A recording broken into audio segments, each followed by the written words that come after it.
As another summer and autumn campaign season comes to a close in Ukraine, Ukraine's leadership are very clear that the country is under immense pressure. These last months have definitely brought pain points for Moscow. Russia's ground offensives failed to generate any strategic scale breakthroughs and fell far short of their generally assessed objectives. Their near irreplaceable strategic bomber assets took a bloody nose on home turf, while Ukraine's ability to strike targets deep in the Russian rear and, shall we say, place upward pressure on insurance premiums for targets in the Russian energy sector only increased. Coupled with the effect of new non-kinetic sanctions imposed by various countries, including the United States, the growing burden on the overtaxed Russian war economy has been plainly apparent. But in other respects, Ukraine is perhaps under more pressure than it has been at any time since 2022. The coming winter is expected to be a difficult and cold one. The Kremlin has more or less stuck to its maximalist demands, with most making their way into the recent so-called 28-point plan. But as all that pressure, diplomacy and economic warfare has played out, hard fighting at the front has continued, with Russia launching offensive effort after offensive effort. And so today, roughly a quarter after our last update, we're going to review the results of Russia's offensive actions over the last 3 months, looking at how just some of the battles around places like Pokrovsk have played out, what that might tell us about the status of the two forces, the tactics they've been employing, and what that might mean for both sides as temperatures on the Ukrainian battlefield start to drop yet again.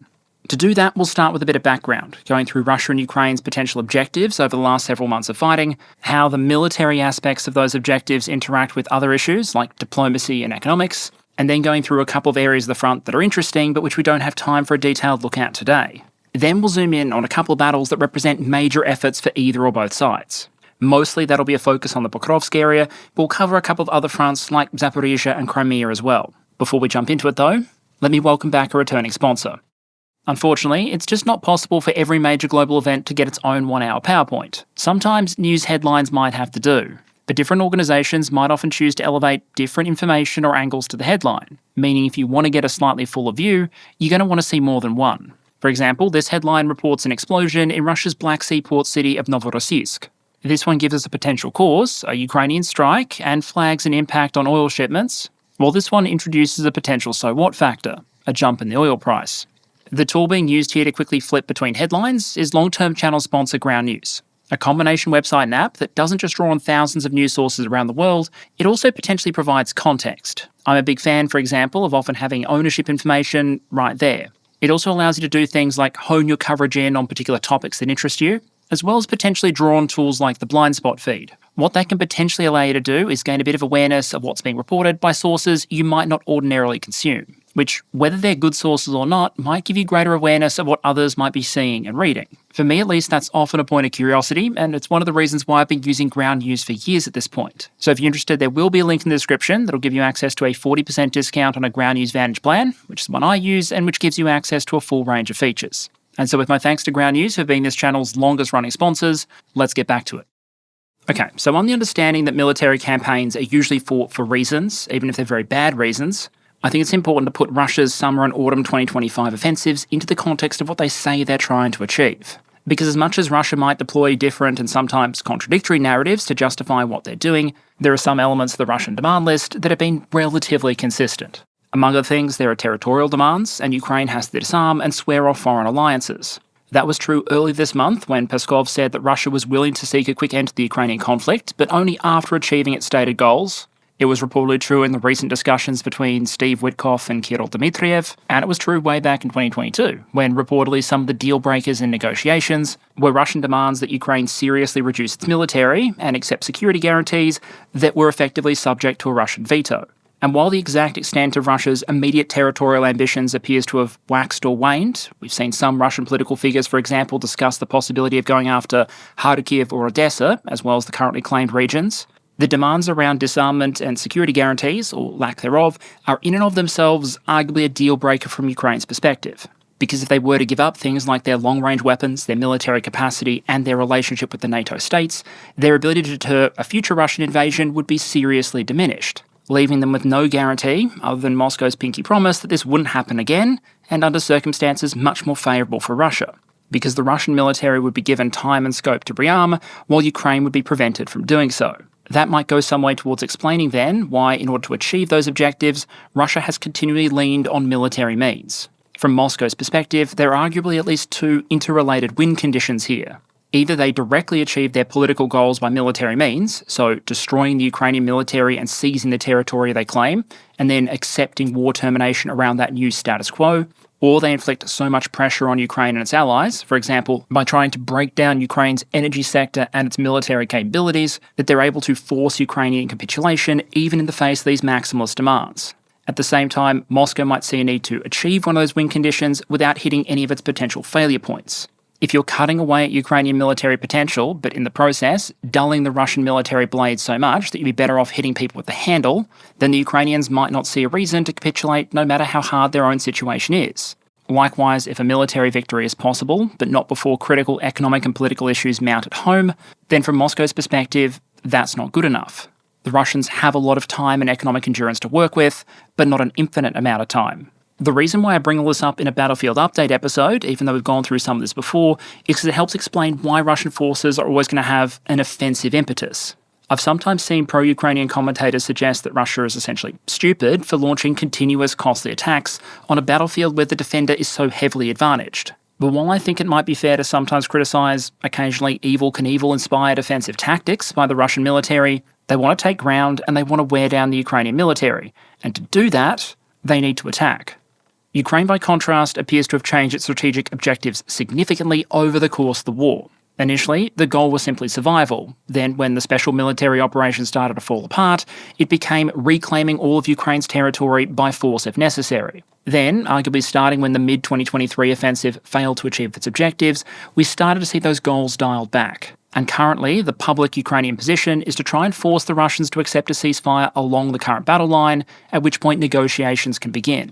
That broadly aligns with the position adopted by many of the countries publicly supporting Ukraine, and it places different imperatives on the Ukrainian military. To achieve those objectives, if you go back to basics, you'd expect the Ukrainian military to direct their effort towards three elements at the same time. Denial, so preventing the Russian military from achieving its objectives, including its territorial goals in the near term. Attrition, so breaking down Russian military capacity to reduce the odds that they conclude they can take their goals in the future. And finally, punishment, going after the Russian rear areas, strategic targets, to drive up the cost of the war continuing. Basically, what you want from Kyiv's perspective is for Moscow to be achieving less, expecting to achieve less, and for what they do achieve to be costing more and more. Perhaps with the hope being that eventually you get to a point where what Moscow expects to achieve isn't worth the price that it expects to pay in order to achieve it. A lot of that punishment element has to do with things like sanctions and the long-range missile and drone campaign, which have been significantly ramping up and which we've covered elsewhere. But they don't exist in a vacuum, and in order to give them maximum effect, the dynamics at the front matter, which is why today we're dealing mostly with that denial aspect, and in the future, we're going to want to have a closer look at the attrition part, essentially asking the extent to which the Russians and Ukrainians are achieving their battlefield objectives, and what kind of price they're paying to do so. It's important to understand that battlefield events and the decisions behind them don't take place in a vacuum. You'll remember I said that both Russia and Ukraine have attrition-related potential win conditions here. For Russia, causing Ukraine to capitulate or its military capacity to collapse, and for Ukraine, the Russian military losing the ability to consistently advance while driving up the cost at home. In both cases, foreign actors have an enormous influence over the ability of either side to do that. As we've seen from the Russian perspective, it's not practically possible to economically exhaust a country as long as it receives sufficient support from the EU and the US. On the flip side, without any support, the Ukrainian war economy just couldn't hold together. It's also relevant when it comes to the pressure aspect. Sanctions can hurt the Russian economy. Providing Ukraine long-range weapons and the intelligence to use them could hurt the Russian economy. And the amount of pain Russia receives on the battlefield is closely correlated to how much military assistance Ukraine receives. So for both sides, the battlefield isn't just important because of the direct military effect the fighting has on its opponent. It's also important because it can shape the perceptions and actions of those foreign powers. You could argue, for example, that by continually remaining on the offensive, even when it's very costly to do so relative to the amount of territory taken, Russia can continuously generate headlines like this one, and therefore play on global perceptions that Russia has the military advantage and that its victory is inevitable. That can then serve as a kind of basis, if you like, for bold Russian demands. One reported element of the recent 28-point plan, for example, is that Ukraine give up to Russia the rest of Donetsk and Luhansk. That includes not just open fields and the homes to many Ukrainians, but also the towns and cities of the so-called fortress belt. Places like Slovyansk and Kramatorsk, heavily fortified positions with a combined pre-war population far larger than the likes of Bakhmut, Avdiivka or Pokrovsk. If the patterns for most of this war so far held, taking those objectives would be an incredibly long and bloody process for the Russian military, if they could do it at all. They'd first have to get past smaller barriers, like Siversk, that have held since 2022, and then contend with a much larger and more difficult defensive barrier after that. Given that Moscow probably isn't keen on the idea of paying the economic costs necessary to carry on this war long enough to actually take those objectives the hard way, there might be a huge incentive on Moscow to, if at all possible, get other actors to pressure Ukraine into giving up these fortress cities without a fight. Continually putting forward proposals that would hand over that territory or impose other conditions on Ukraine that they would find difficult to accept might also represent a kind of win-win from the Russian perspective. In the best-case scenario, those terms are accepted, and they get, for basically free, something they've been unable to achieve through almost 4 years of war so far. And even in the worst case, Moscow can spin this as them at least attempting to negotiate, suggesting it's actually Ukraine torpedoing the peace process by de facto refusing to surrender, and thus potentially causing splits within NATO or reducing calls for new sanctions against Moscow. There's plenty of signs that Moscow understands that and is willing to twist the diplomatic process to gain an advantage. Putin, for example, has reportedly said that Ukraine is being unrealistic if it fails to agree to recent US proposals, while blaming Europe and Ukraine for the absence of peace. When Putin blames Ukraine and its European allies for being under the, quote, illusion and dream of inflicting a strategic defeat on Russia, end quote, he's implicitly splitting Ukraine and most of the NATO allies off from the United States. Similarly, according to reports, the 28-point plan includes a provision that has $100 billion of Russian assets frozen in Europe, going to fund the reconstruction of Ukraine, with the United States keeping half the profits. That particular provision hasn't been 100% confirmed, of course, but it is arguably an example of the kind of thing you, as Moscow, might try to include in a proposal if your goal was to try and make it more attractive for Washington, while keeping it as a bit of a non-starter for the other participants. That might make sense if your goal isn't necessarily actually a peace agreement, but instead to find any fissure you can in the NATO alliance structure and then hammer a multi-billion-dollar chisel as far as it'll possibly go. It just doesn't cost Moscow much to have someone like Dmitriev head over to Miami for a couple of days, restate their demands to Witkoff, and then basically see what happens. But none of that political, diplomatic, and information warfare aspect works without at least some military element. Reduced assistance and backing for Ukraine only really matters if the military pressure is maintained, and Russia might believe that reduced assistance and support can only be achieved by applying military pressure. Russia has burned an enormous amount of military and economic resources to get to a point where they control less of Ukraine than they did during parts of 2022. But nonetheless, in a strategic sense, that appears to be where we are, with Russia continually trying to grind its way forward in the hope that eventually that achieves the intended effect. Which gets us to the front and the way things have been playing out over the last couple of months. Warning up front though, when you're talking about a front line that's as insanely long as the one in Ukraine is, it's never going to be the case of it being a single front with one story. The Kherson front, for example, is relatively static and very sparsely manned by both sides compared to some other places along the front. In large part, that's because you have a river barrier serving as the de facto dividing line between the two sides, and as a result you might see the frequent exchange of long-range fires, drone attacks and raids, but not very much in terms of larger-scale offensive action. It's kind of hard to pull off a tank or motorcycle rush across a muddy riverbed. Although it'll be interesting to see as more of these areas start to dry up and firm up after destruction of the Kakhovka Dam back in June 2023, whether or not we see more changes to the dynamics of this area in 2026. Then you have areas that might still see relatively small troop concentrations, but comparatively more movement. As you can see circled on the right there, this year Russia made a couple of moves into Ukraine's Dnipropetrovsk region. This is not a stated priority sector either for Russia or Ukraine. Most of the terrain is relatively open, and in those conditions we've seen the Russians sometimes able to take ground. Almost all those gains you can see circled on the right, for example, have occurred since the start of September. Another example would be the situation further to the south in Zaporizhia, but we'll get to that a bit later on. At the other end of the spectrum, you have areas that, again, don't have top strategic billing for either side, but where Russia has essentially hit a wall. You remember back in 2024, for example, Russia launched an offensive in the Kharkiv region. Putin declared they would create a buffer zone and push up towards the city of Kharkiv, but in the roughly 1.5 years since then, Russia has barely left the starting gate. What you can see on the right there is the rough mapping of the situation there as of 15 November 2024 and 15 November 2025. Not exactly a blitzkrieg to deliver a Belgorod buffer zone. The Bakhmut sector is another example of that dynamic. Bakhmut itself, remember, fell in May 2023, and in the time since, the Russians have managed to crawl just past the next barrier along, Chasiv Yar. I think that's a testament to just how hard-fought the defence in this area has often been, but also potentially reason enough for some to reflect on past decision-making. You'll remember that, especially towards the tail end of the Bakhmut campaign, there were some voices on both sides arguing that the fight over the area was absolutely critical, and that on the Ukrainian side, for example, Ukraine had to keep pouring more resources into defending Bakhmut, even as the situation became more and more tactically unfavourable, because if it was allowed to fall, obviously defence in this sector would inevitably collapse. By contrast, I'd argue that what a lot of the examples in this war would suggest, whether that be Bakhmut or Avdiivka, is that when you have a major defensive barrier fall, you will likely see the other side gain some offensive momentum and take some additional territory, but it's usually quite difficult for the force on the offensive to maintain the momentum, and it's usually possible for the defender to stabilise their defensive lines further back. The fact the Russians were eventually able to take Bakhmut after a hard fight didn't prevent them then having to fight another hard battle in order to take Chasiv Yar, which I think adds more evidence to the argument that in hindsight, Ukraine likely should have withdrawn from the fight in Bakhmut somewhat earlier than it did. While the details of the fighting across various fronts differ, however, I do think we now have a pretty good understanding of what a standard, quote-unquote, Russian offensive effort looks like in 2025.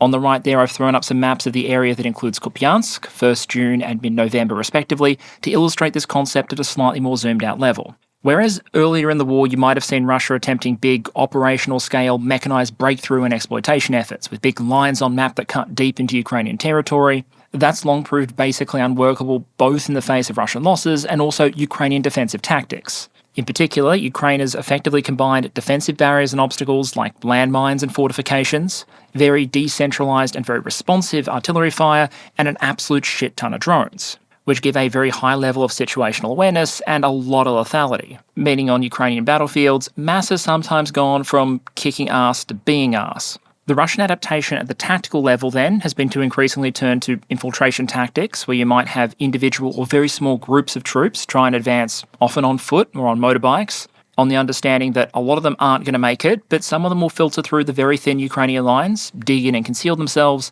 before potentially being reinforced by the survivors of other infiltration attempts and eventually building up the numbers to actually go on the offensive, with the core part of why that works being that individual or small groups of infantry can be a lot harder to detect than a column of bloody tanks rolling down the only road in the area.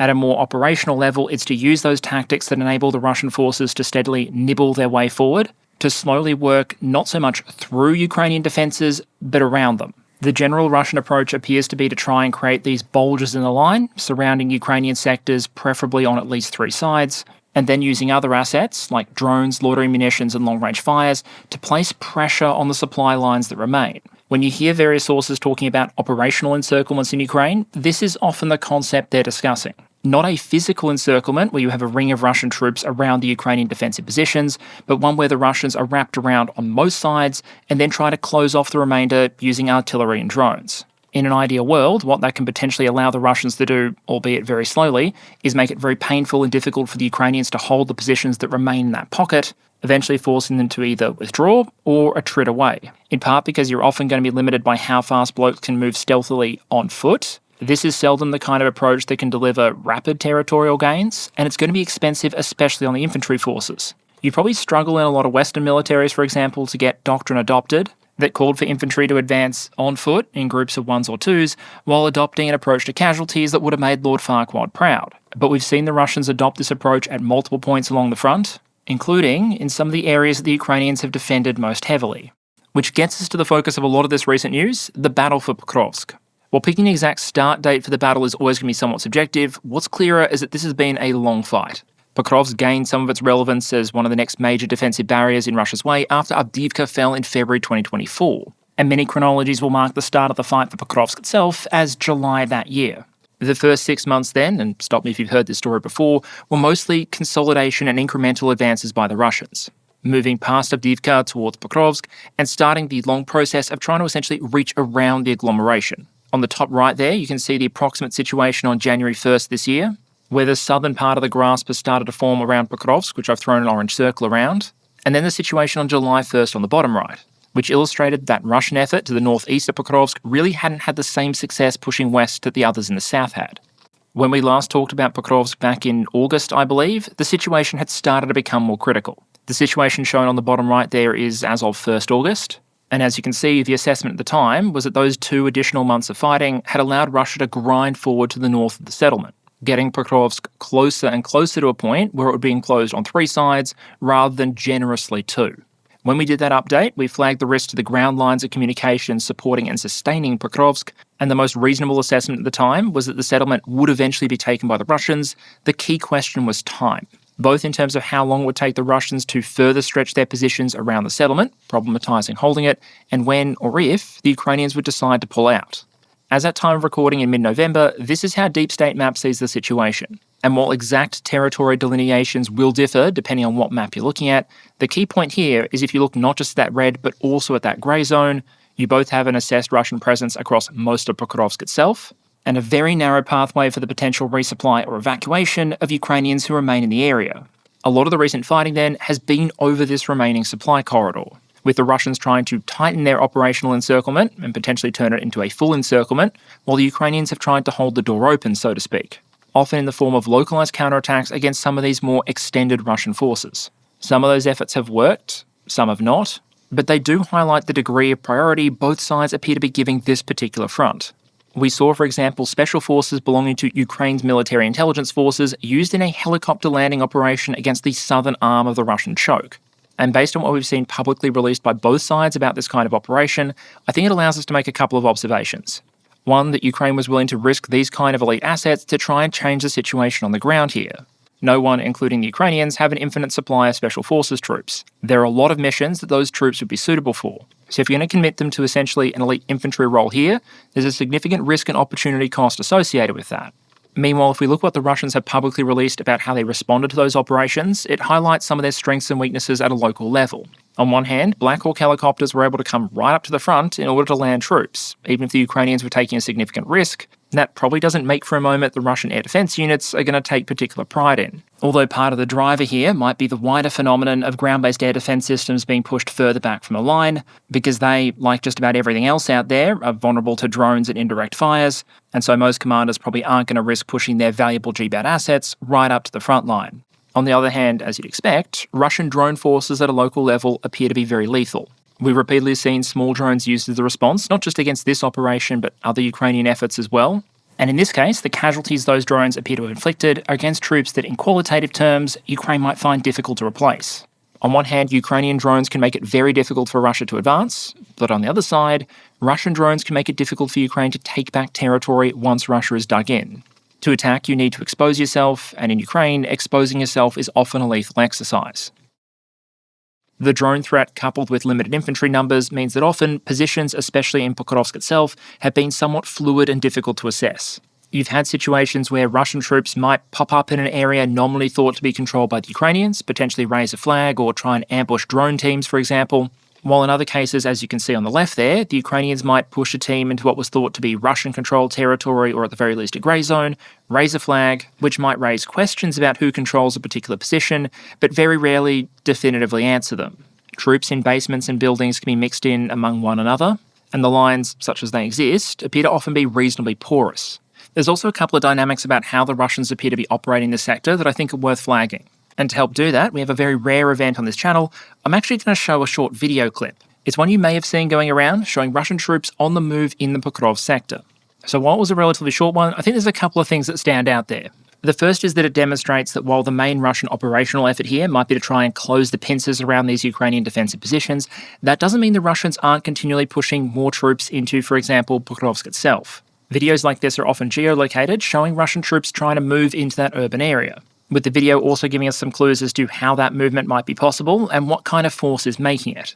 In terms of the what, I think a generous way to describe this would be as a relatively light motorised infantry force, with the less generous characterisation being that this is yet more Mad Max shit being used by ostensibly a major military power to fight a war in 2025. You're seeing a lot of motorbikes and converted civilian vehicles. Removing the doors appears to be a relatively frequent practice, presumably so the crew can bail out faster in an emergency, or if they see an incoming drone, and relatively few military vehicles that might be able to provide any degree of protection or fire support. While these vehicles clearly can work, and because they're so cheap and accessible, they can be used in a semi or fully disposable manner, where they might be used essentially as one-way delivery systems for troops, getting them where they need to be before being essentially abandoned. In most cases, I'd argue there are military systems available that would enable you to do that kind of troop delivery mission while expecting fewer casualties in the process. To me, that suggests that some Russian forces might be making the conscious decision to preserve valuable equipment, even if it means further casualties. It's important to stress this isn't the only kind of Russian force composition we're seeing. We've also seen armoured mechanised offensives attempted, for example, usually with relatively limited results. But I still think it's a useful illustration of what force quality issues can sometimes look like in Ukraine. After all, it's kind of hard to imagine a top-tier military with plenty of funding ever voluntarily choosing to throw away protected military spec systems in order to have its troops drive around essentially in converter pickup trucks that provide absolutely zero protection against incoming fragmentation, isn't it? But there is a point to be made here that if it's ugly but it works, it can still be a significant problem for the other side. Which leads us to two indications about the how here. The first, as you can see, is this movement is taking place against the backdrop of abysmal weather. That is very thick fog coverage. Bad weather and diminished visibility can have a major impact on drone operations, making fog cover and bad weather like this an opportunity to move troops. Even then, though, you can still see evidence the threat is very much front of mind. You would have seen a Russian drone in the image, as well as someone carrying a shotgun, presumably for CUAS duties. These kind of movements are clearly possible on occasion, but they're never going to be risk-free. And we have other videos being released of what happens when either side attempts movements like this in much better weather, when opposing drones are able to fly more freely. And suffice to say, YouTube would probably be less thrilled if I shared you video demonstrating the common results there. Movement inside the drone kill zone in Ukraine is clearly possible, but outside of very specific conditions, it tends to be a very dangerous and often very costly affair. In any case, though, based on the information we have available in the open source, I think it's fair to describe the current situation in Pokrovsk as fairly dire. In fact, in some ways, I'd argue it's relatively surprising the fight is still going on at all. For some time, Russian troops, sometimes under the cover of bad weather, have clearly been able to infiltrate into Pokrovsk. What you can see on screen here, for example, is a map showing geolocations of Russian troops in the Pokrovsk area, put up on Twitter by Clement Molin, with the orange dots being the most recent ones. Note that in this kind of war, seeing Russian or Ukrainian troops in an area doesn't necessarily mean they hold that area, and you can have positions from both sides intermingled. But it's clear Russian troops have been able to get into Pokrovsk, and I've seen at least one video that appears to show a Ukrainian drone strike against a small Russian dismounted element north of Pokrovsk. Those Russian troops obviously don't appear to be in any state to actually take ground after that infantry-drone interaction, but them being sighted there at all might raise the prospect of there being more where that came from. And so absent a Russian decision to reduce the pressure on the sector, I'd argue the most likely outcomes in the near term would be either a Ukrainian withdrawal, or eventually a collapse in the defensive efforts with Russia successfully closing the pocket. Some of the less conservative mappers out there who make less use of grey zones emphasise the extent to which logistics in the pocket are already fairly munted. A lot of resupply is being done by drone, and the number of actual Ukrainian troops present is significantly down from what it once was. The significant decision for Ukraine then, as in so many of these situations, is how many of those troops to pull out and when. Because as we've seen in past engagements like Bakhmut, depending on the context, holding on to a fortified defensive position can be both a mechanism for Ukraine to inflict highly asymmetric casualties against the Russians, or a way for Russia to grind down Ukrainian military strength. At the start, fighting to defend a strong defensive position like Bakhmut or Vuhledar can bring massive advantages to the defender. The attacker has to slowly work their way either through those defences or around them, exposing themselves as they do so and taking significant casualties in the process. There were parts of the battle for Bakhmut, for example, where casualties were massively in Ukraine's favour. But it is possible, and we've seen it get to the stage where the defensive situation degrades so much that the advantage can start to slip away from the defending troops. If you're surrounded on three sides and have to worry about fighting in three directions while also being concerned about infiltrating Russian troops, for example, sure, you can pull out the chesty puller quotes, but your combat efficiency is likely to diminish. If you're losing drone operators to Russian infiltrators because they're able to filter through your lines, or your ground lines of communication are under such threat that you lose troops in the rotation and resupply process to enemy fires and drone attack, then the concern is that it's possible for stubbornly holding on a defensive position to move from being a sensible battle in an ongoing war of attrition to one that potentially works against you by wearing down your force faster than it needs to be. It's possible we see the Ukrainians continue to try to dedicate resources to holding that supply corridor open, to try and hold on to Pokrovsk and Mirograd at least in some way. But an alternative that some analysts have expected for some time is that instead those attacks will be used to widen the corridor as much as possible so that eventually an evacuation operation can be attempted. The challenge, of course, is that retreating while in contact is one of the most difficult military manoeuvres that any force can attempt. And in the Ukrainian context, where the lines of retreat are covered by drones and Russian fires, even more so. But given the extent the Russians have already so compromised Pokrovsk as a defensive position, I think there's an argument to suggest that despite the risks, a withdrawal may have to be attempted and potentially should have been some time ago, which then presumably raises the next question. If it's likely that Pokrovsk and the surrounding area will be fully taken by the Russians sooner or later, to what extent does that matter? Strategically, operationally, and tactically? Often it can feel like as we're watching a conventional battle play out, there's a parallel narrative campaign occurring as well, with the goal often being to try and shape how a particular military event is seen in terms of being either a defeat or a victory. At two extremes in terms of somewhere like Pokrovsk or Avdiivka, for example, you might have more pro-Russian voices saying this represents a collapse of the Ukrainian forces and will represent an end to their resistance, a major strategic defeat at minimum, while a more dismissive Ukrainian voice might discount the value of losing positions like Bakhmut, Avdiivka, or Pokrovsk, and instead focus mainly or just on the value of the attrition Russia took in the process. The point I'd suggest that both sides potentially risk missing is that the value of a particular position to either side can change over time. One critique I'll sometimes see, for example, is voices from one side complaining the other side admitted that a position was important a year ago and is now trying to pretend it isn't important.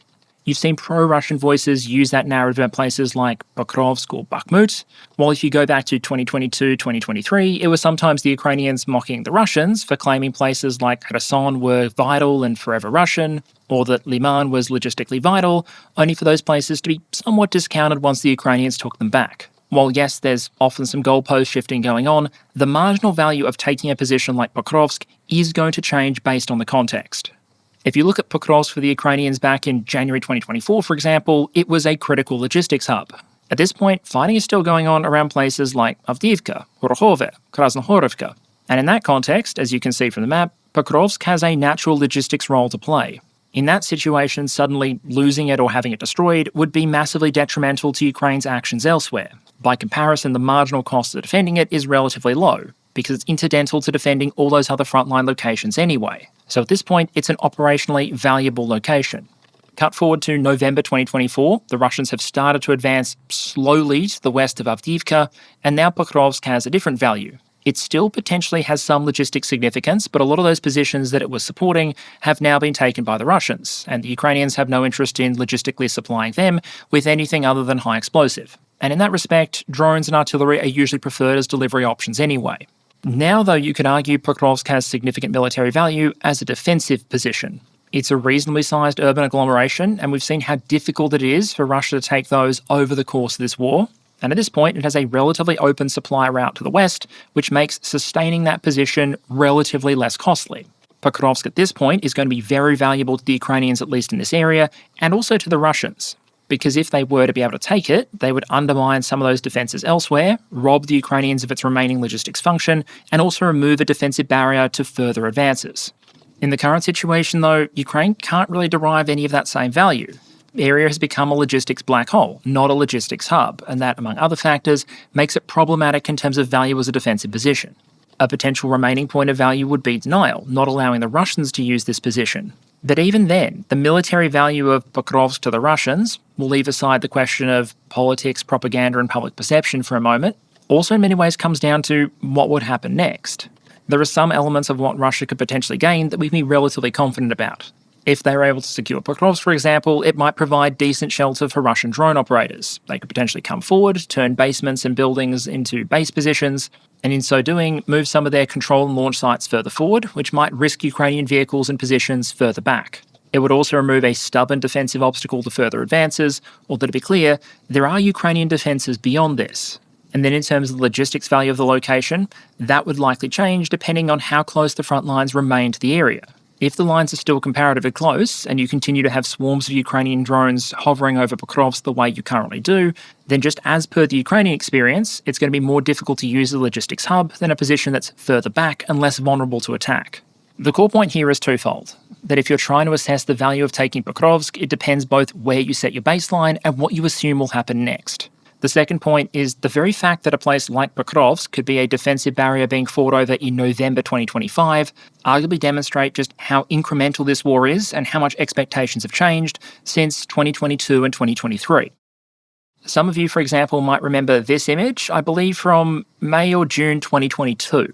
The joke represented by the blue arrows was that Russia appeared to be continually downscaling its military ambitions, from picking off an entire chunk of the country in March 2022 to potentially getting to Bakhmut by June 2022.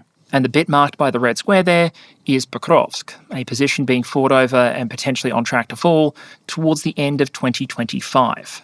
And in some ways, the pacing is even slower than that might suggest, because as you can see on this one, some of the areas being fought over now, like Kupiansk, were actually under Russian control when this map was made in mid-2022. When we are talking about faster or slower advances in 2025, I think it's important to acknowledge just how World War I-esque the baseline has become. Something that might be described as a localised collapse of the front in 2025 might not have merited a news report in 2022.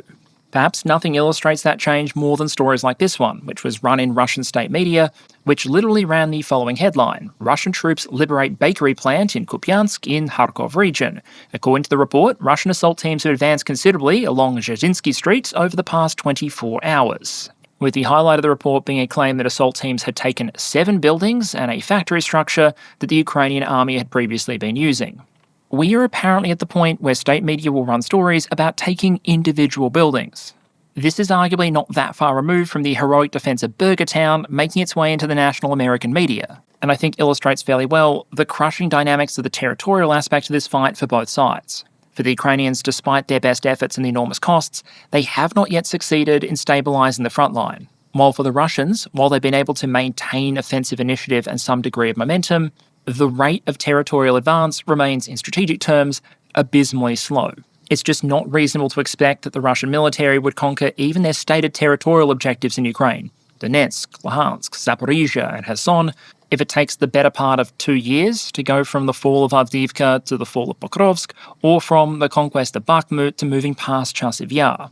But hey, obviously Slovyansk and Kramatorsk would be a walk in the park. The major risk then we've seen play out for both sides at various points in this conflict then is that something occurs to at least temporarily change that balance, destabilise the front line, and potentially set the stage for the other side to make more rapid gains. We saw that happen to the Russians back in 2022. Their lines had become very thin, Ukrainian force mobilisation efforts had proceeded much faster than their own, and one of the results in that dynamic was arguably the Kharkiv counteroffensive, which required, among other things, a Russian mobilisation of 300,000 additional troops in order to stabilise. In the here and now, the risk might be that by focusing on areas like Pokrovsk, the Ukrainians leave themselves too thin in other sectors. Such as they are, the majority of Russia's recent territorial gains haven't happened around priority sectors like Pokrovsk or Kupiansk. They've occurred down on this point of the front in Ukraine's Zaporizhia region, with the maps on the right there showing you the change in the situation between the 1st of September and 17 November. If you're a Ukrainian defending some of the critical positions on the Zaporizhia front, that kind of Russian advance is deeply unwelcome. Because while it may not look like much at a strategic scale, it still endangers Ukrainian defensive positions and gets the Russian military closer to the key city of Zaporizhia. And so the key potential dynamics here, I'd argue, are much as they've always been, overextension and exhaustion. How rapidly are battles like Pokrovsk chewing up Russian offensive capacity versus exhausting the Ukrainian defenders? And whether that might potentially set conditions for the current status quo, which is these slow grinding advances, to give way either to a period of more rapid operational scale breakthroughs, or potentially, if the balance of attrition goes in the other direction, the pace of advance tailing off even further. In that respect, I'd argue that territorial control is often a secondary and lagging indicator, with the more important element being the status of the two forces and the way they're fighting. There are some elements to that question I'm going to want to unpack in future episodes. Casualties, desertions, equipment storage levels are all things that are on the agenda before the end of the year. But I'd also suggest the fighting around Pokrovsk and a number of other places around the front might allow us to make some other tentative observations about these two forces, both in terms of areas where their capability levels are relatively high and potentially improving, and also places where one force or the other might be struggling. To start with the Russians, for example, one area where they've proven to be quite capable and very dangerous is the use of UAS and loitering munitions to achieve operational effects, specifically in interdiction role. What we've often seen the Russians, or at least part of the Russian force, try and do at places like Pokrovsk is instead of focusing their drones just against frontline targets, instead direct them towards the supply lines. You try and go after the trucks, the cars, the motorbikes, everything coming along those ground lines of communication. You try and make it as difficult as possible for the Ukrainians to resupply, to rotate, to reinforce, and if necessary, to retreat. And if you look at that approach in the context of what Russia has often tried to do with some of these tougher urban agglomerations, which is get around them rather than bash straight through them, what that kind of use of UAS, loitering munitions, one-way attack drones, and fires can potentially allow them to do is go after the supply corridor into a potential salient that the ground troops themselves can't get to. If the Russian army can encircle a position on 3 out of 4 sides, then potentially drones and fires can do the rest with the remaining one. And in the case of some Russian drone operators like Rubicon or those trained by them, you might also see them focus a lot of attention and resources on trying to break down one of the key elements of the Ukrainian defence, the drone force, going after not just the drones themselves, but also transmitters and, where possible, operators.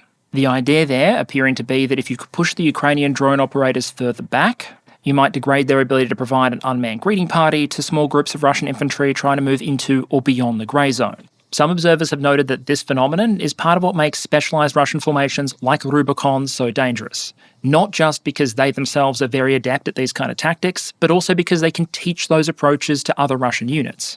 And I think it's notable that we have some evidence that where Ukraine has been able to locate Rubicon operators, where they're in Ukraine rather than in Moscow, for example, we've seen evidence of them sometimes being deemed targets worthy of relatively high value and in-demand munitions. Think glide bombs, HIMARS strikes, etc.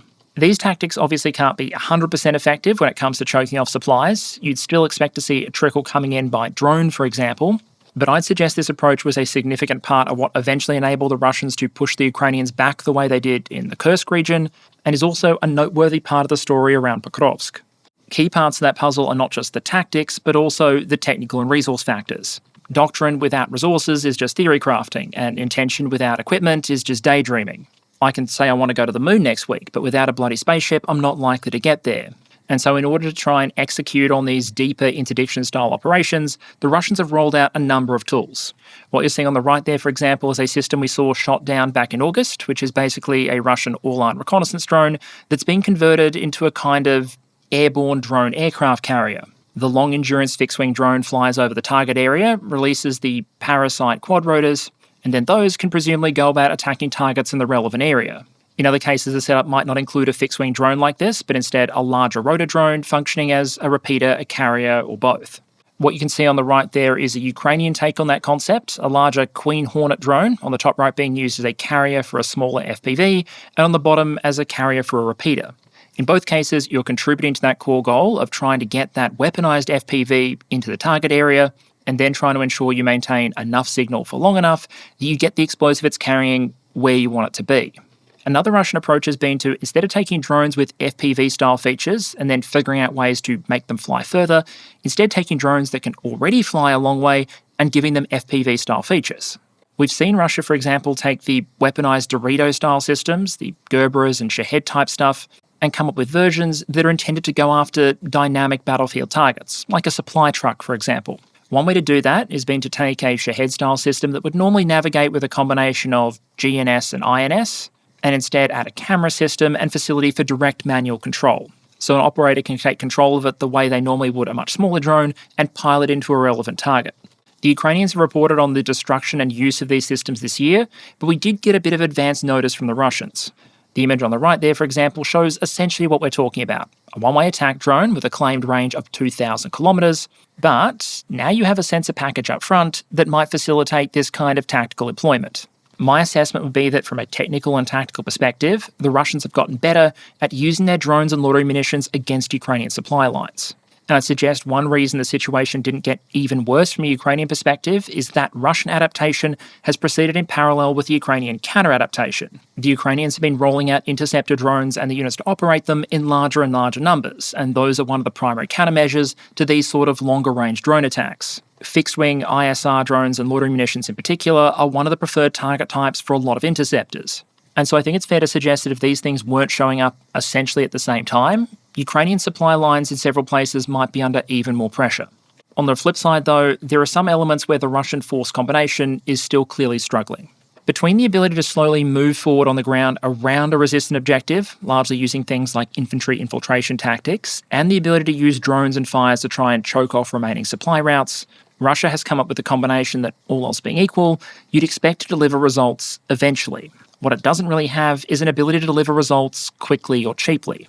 Outside of really bad weather that they can't really take credit for, there's no way to comprehensively suppress defending Ukrainian drone operators, for example. And without doing that, concentrating and moving is going to be difficult. And the effectiveness of both Russia's fire and manoeuvre assets are undermined by various factors. According to some Russian commentators, for example, the effectiveness of their fires are often undermined by an implacable and persistent Russian foe: bullshit reporting. The fact that false reporting is still a massive issue in the Russian force is always going to be difficult to prove, but there are a couple of points of evidence pointing in that direction. When we saw video of Russian military leaders briefing on the war, for example, they showed maps like this one. Those were widely criticised, including by Russian commentators, or arguably especially by Russian commentators, for over-exaggerating the degree of Russian territorial control. Gerasimov and, by extension, Putin were depicting areas as under Russian control where we can still, in the open source, see Ukrainian assets and not see Russian assets. So the question becomes, do they know that, and is this all deliberate exaggeration for propaganda purposes, or is the picture being fed up to the Kremlin actually significantly divorced from the battlefield reality? There are also frequent anecdotal claims and reports on both sides about the extent to which bullshit tends to flow upstream, but the interesting aspect for me comes when you map where Russian fires are being directed, especially the heavier stuff like glide bombs, against suspected or known Ukrainian positions. A lot of them tend to get absolutely pounded. Ukrainian intelligence is talking about Russia producing 120,000 glide bombs this year, for example. But other Ukrainian positions sometimes seem to miss out on that Russian high explosive treatment, which may align, giant asterisk for the low confidence here, with some of the complaints I've seen on the Russian side that positions will occasionally be falsely claimed to be under Russian, not Ukrainian control, and because everyone has to go along with that, it can be hard to get permission to bomb or shell them. What you're seeing on the right there, for example, is a post by the official Russian Ministry of Defense account claiming that, quote, as a result of active and decisive actions, units of the Dnieper Group of Forces liberated Malaya Tokmachka, end quote. That's a town in the Zaporizhia region, which is an interesting claim to make, given that we've continued to see geolocated footage appearing to show Russians becoming casualties in the process of trying to take it. It's generally assessed that at the time that post was made, Russia hadn't taken Malaya Tokmachka. At time of recording, they still haven't taken it. But the risk of stuff like this, beyond the potential propaganda embarrassment, if you then later claim to have taken the same town again and again and again repeatedly, is that if someone in the command structure is insisting that it's already been done, it might put the troops actually trying to make that daydream a reality at a significant disadvantage. Sure, friendly fire might be an inherent part of large-scale combat operations, especially in the Russian military, but someone in the VKS might raise an eyebrow if you're continually asking them to waste valuable ordnance, bombing yourself. This is obviously only one part of the broader story of Russian military performance in Ukraine, and the Ukrainians very much have their own issues with false reporting as well. But on a list of factors that are holding the Russian military back, besides the Ukrainians obviously, I do think it deserves a mention. Another factor to highlight is the continued qualitative shift of more Russian units from the heavily mechanised formations we remember from 2022 and 2023 to what we might generously call light motorised or dragoon-style forces in late 2025. Take the Furiosa pattern assault car on the right there as a salient example. Just exactly how much quality, actually military equipment the Russians still have in inventory is a question I want to unpack more in the future. We're pretty confident, for example, that after almost 4 years of war, Russian heavy equipment storage levels are looking pretty dire. One recent estimate I'll link in the description, for example, suggested that before the invasion, Russia had maybe 7,200 tanks in storage, and as at the most recent count, perhaps 80% of the potentially viable vehicles are gone, and only 115 remain in decent condition. That doesn't mean all of those missing vehicles have been destroyed, but they might not always be making it to the front either. Russia has other borders to worry about and would probably like to maintain some kind of strategic reserve. And so we have seen the Russian military divert some new and restored hardware to units that don't appear to be fighting in Ukraine itself, forcing some of the Russian have-not units at the front to lean more and more into the resources they can access. That includes more ancient military equipment, like this very old-school 9M33 missile and a Russian air defense system, more converted civilian vehicles, and of course, more infantry. There's a couple of data points that back up that assertion that we're continuing to see some parts of the Russian military essentially devolve. If we look at what we have evidence for, Russian personnel losses appear to be holding or increasing, but the ratio between visually confirmed Russian and Ukrainian heavy equipment losses have in many cases been narrowing. As you can see on screen here, for example, through much of 2024, the ratio of Russian to Ukrainian tanks lost was usually between 3 and 4 to 1. Across 2025 so far, it's been closer to 1.5 to just over 2 to 1. Critically, that's not because Russia appears to have found a way to suddenly start destroying more Ukrainian vehicles. As you can see, over the last 2 years, Ukrainian tank losses in any given month have tended to be relatively stable. There's variance, of course. Losses in Q3 of this year were significantly lower than they were in Q1, but that in turn represented a bit of a high point compared to most of 2024. What's changing isn't the number of Ukrainian tank losses, it's the fall-off in Russian ones. which suggests either the Russians have found a much better way to protect their armour against Ukrainian drone attack, or there's just less Russian armour being exposed for the Ukrainians to attack in the first place. While we can't be certain, given the patterns we're seeing play out across multiple heavy equipment categories, I tend to lean towards option B being at least part of the explanation here. We can also look at some data that's released by the Ukrainian USF, the Unmanned Systems Force. It's important to understand the USF doesn't control all the Ukrainian drone operators, far from it, but it does include some of the more famous units. And very helpfully for us from an analytics perspective, compared to some of the other Ukrainian drone units like Plasar Group that don't publish almost anything, the USF literally publishes monthly performance dashboards. Essentially a monthly business reporting dashboard if your metrics were less lead generation revenue and more total quantity of Russian military equipment explosively disassembled.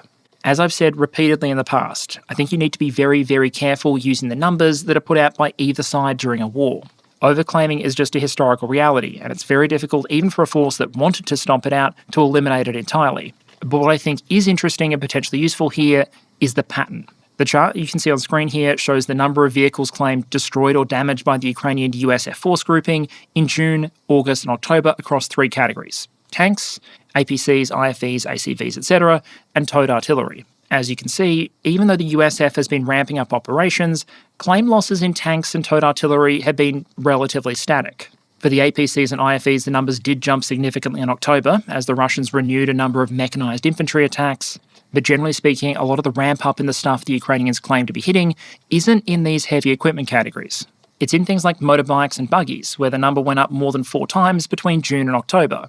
It's in winged drones, so the ISR systems, the loitering munitions, the one-way attack drones, that went up from 454 claimed in June to 1,517 claimed in October.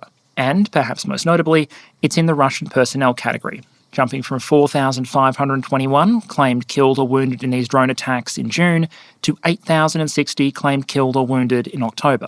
Expressed another way, for every Russian soldier these Ukrainian drone operators claim to hit, they're now claiming more Russian drones, motorcycles and buggies than they did back in June, but less artillery and fewer tanks. Part of that may be a result of a change in Ukrainian target priorities, but it also might just reflect a change in the Russian composition at the front. This is more of a light infantry and drone force, and so we see more light infantry and drones being destroyed. Interestingly, the ratios get even more extreme when you factor in what the Ukrainians claim to have just damaged or wounded in the case of personnel versus what they claim to have destroyed. According to the Ukrainian data, if you hit a winged drone, it's likely that you destroyed it. They claim 1,450 destroyed and only 67 damaged.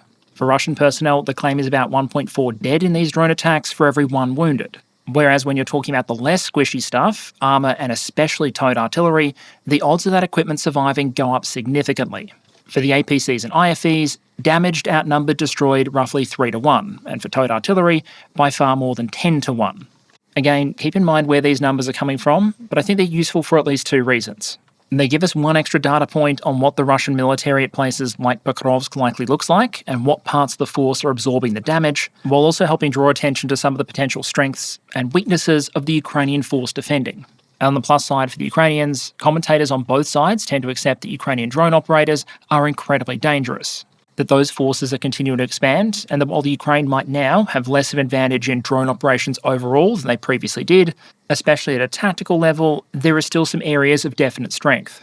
If Russian drone operators from groups like Rubicon are particularly notable in that anti-logistics role, an area of comparative Ukrainian advantage might be in the use of things like heavy bomber drones against Russian equipment or to lay mines. The scale of the impact here can be difficult to assess because some of the more effective operators of these heavy rotor drones are often more secretive, think Plasar Group, but their ability to destroy Russian equipment and inhibit operations is widely noted. And notably, that comes through in apparent Russian targeting priorities as well. If you compare the targets that Russia's Rubicon group, so their elite drone formation, have claimed to hit relatively recently, you'll see them claiming comparatively fewer Ukrainian armoured vehicles and comparatively more targets related to Ukraine's drone operators or the drones themselves. I think in one of the most recent video compilations posted, drones, both bombers and smaller Mavics, outnumbered vehicles by something like 3 to 1. Both the Russians and Ukrainians appear to agree that Ukrainian drone capabilities are an absolute linchpin of their defence. They're a significant part of the reason that Russian operations have been so slow and so costly. And I think we're generally seeing that reflected in Russian efforts to attempt to suppress those Ukrainian drone capabilities, or at the very least, push those operators further away from the front line.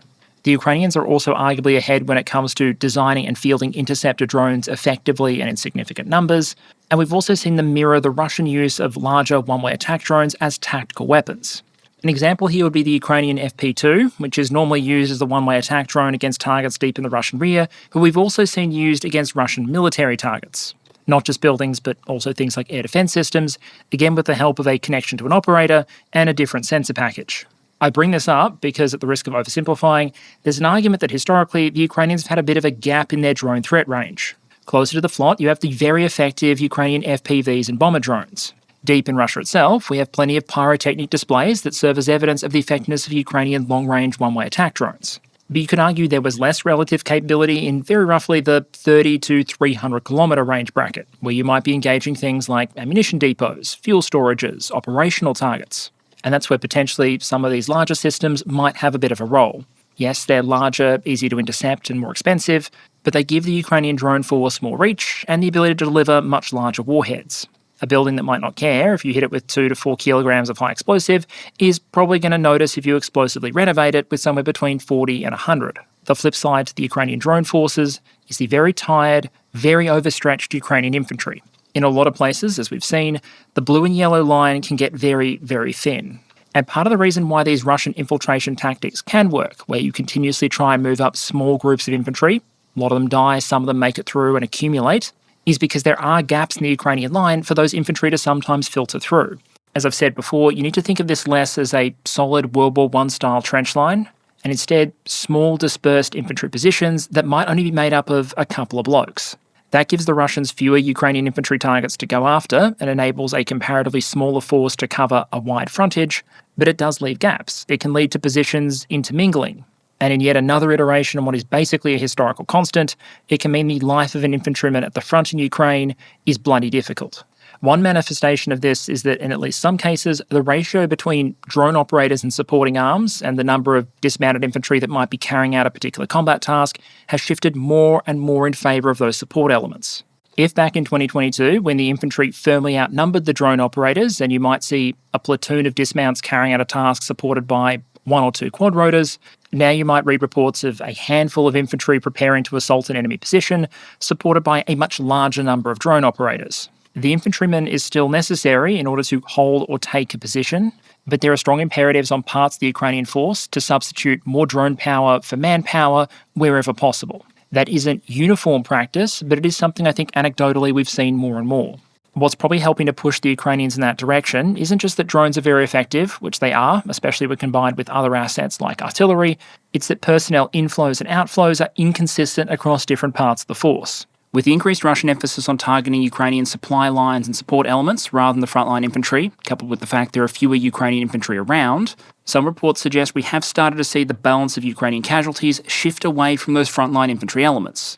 But for a lot of this war, a disproportionate share of casualties on both sides have been borne by the poor bloody infantry. On a perhaps not entirely unrelated note, it turns out that when you have an extremely dangerous job that might also involve being stuck at the zero line for days, weeks or months at a time without rotation, that tends to become the kind of thing that people very much don't want to do, meaning the infantry might be more likely to struggle to recruit and retain personnel compared to other elements, and be comparatively much more reliant on the voluntold rather than the volunteered. A lot of combat formations, especially on the Ukrainian side, struggle to maintain their infantry strength. Meanwhile, when the drone operators of Ukraine's unmanned systems forces advertised they had 15,000 new positions opening, their claim is that more than 600 civilians volunteered to join on the first day, as well as nearly 800 personnel that were already in the Ukrainian military applying for a transfer.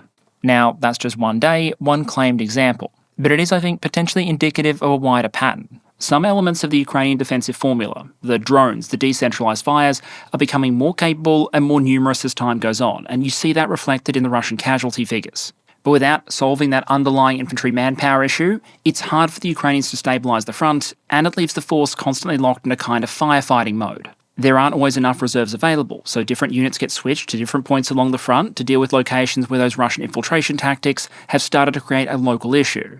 But if those reserves are committed somewhere, say Pokrovsk, they might not be available to deal with an issue elsewhere. And that, I'd suggest, is part of what makes the impact of a battle like Pokrovsk so difficult to assess. We can pretty easily generate estimates as to what it may have cost Russia in terms of casualties, time and military equipment going after that objective. What's much harder to assess is what may have changed at different points along the front if the Russian and Ukrainian resources committed there had been available elsewhere instead. And so maybe it's unsurprising that if you look for a front that represents a kind of contra-example to Pokrovsk, where the situation has been improving for the Ukrainians rather than deteriorating, it's probably going to be the one where those Russian bite-and-hold infantry infiltration attacks can't really pay off, because there's no nearby Ukrainian lines to infiltrate, and it's a bloody long way to swim. This is Crimea, and while it might be a secondary front compared to some of the areas that Russia is really pushing, it's also arguably an illustration of the way the value of a place's geography can change over time, and where the Ukrainians appear to have found a way to inflict often asymmetric damage. If you go back to early 2022, Crimea's geography was very advantageous for the Russians. It gave Russia access to a location with a lot of pre-built military infrastructure, a lot of stockpiled supplies, and a jumping-off point for one of the most successful axes of their invasion.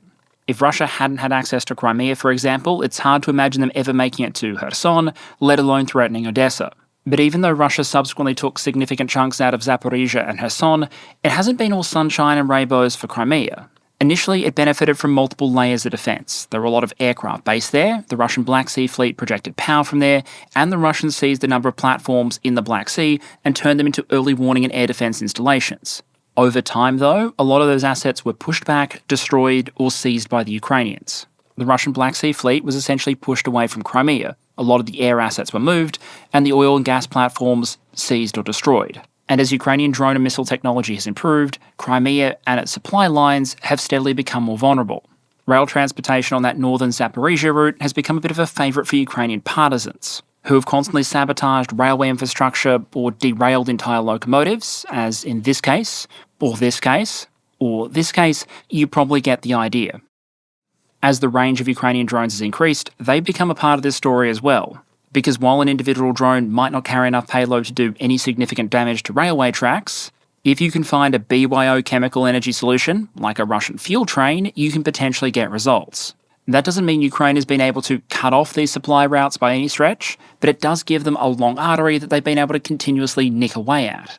Meanwhile, Crimea itself has become a constant target for drone and missile attack, ironically often targeting the air defence system stationed there. That includes not just long-range one-way attack drones and loitering munitions, but also Ukrainian naval drones sailing right up to Crimea and then being used as launch platforms for sometimes fibre-optic guided FPVs and bomber drones. Part of the challenge here for Russia is that because of the Black Sea, Ukraine can attack in this case from multiple directions. And compared to other parts of the front, where Ukrainian drones might have to first fly over a relatively densely packed Russian front, which might have sensors, radar and short-range air defence systems first, in the case of Crimea, Ukraine can often go around the frontline segment to attack the valuable S-300s, S-400s and their radar systems directly.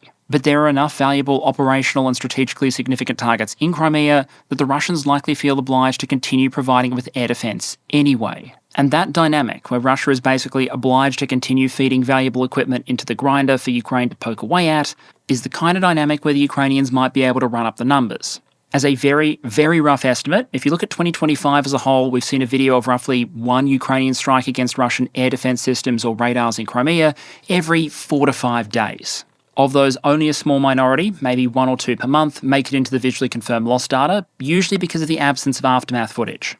Because unlike strikes close to the front line, where you often combine an FPV or a loitering munition with an ISR drone watching the engagement, a lot of these strikes are being conducted without a spotter. So the uncertainty interval for how many Russian systems are actually being lost here is really wide even by the standards of this war.